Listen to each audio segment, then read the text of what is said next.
இந்த பிஜேபி அரசு இந்துத்துவாவோட ஒரு மிகப்பெரிய பாசிசத்தோடு அவர் காந்தியடிகள் பேரை பெரிய மகாத்மா காந்தி அவர் இந்த இந்தியா நாட்டுக்கே அவர் இருதயம் மாதிரி அவரு பேரை எடுத்துட்டு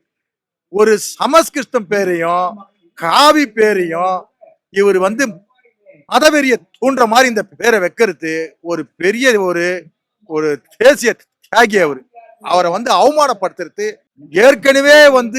காந்திய இந்துத்துவவாதி தான்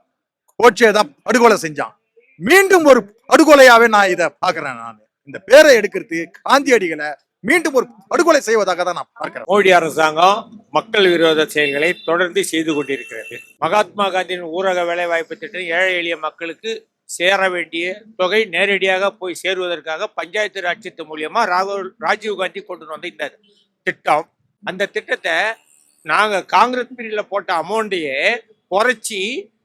போட்டாங்க அந்த பணமும் சரியா போய் சேரல மக்களை சென்று அடையல இப்போ ஓரளவுக்கு விழிப்புணர்வோட இப்போ ஓரளவுக்கு போய் சேருது ஆதார் கார்டு மூலியமா மக்களை இப்போ போய் அந்த பணம் சென்றடையுது நல்லா இருக்குது மோடி அரசாங்கம் பிஜேபி அரசாங்கம் இதை வீழ்த்தணும் காந்தியினுடைய பேரை அப்புறப்படுத்தணும் அப்படின்ற ஒரே காரணத்துக்காக அதை கொண்டு 125 நாளில் ஒன்று புகுத்தி அது மூலியமா இவங்க ஒரு சிறப்பா ஒரு பேர் வைக்கிற மாதிரி வைக்கிறாங்க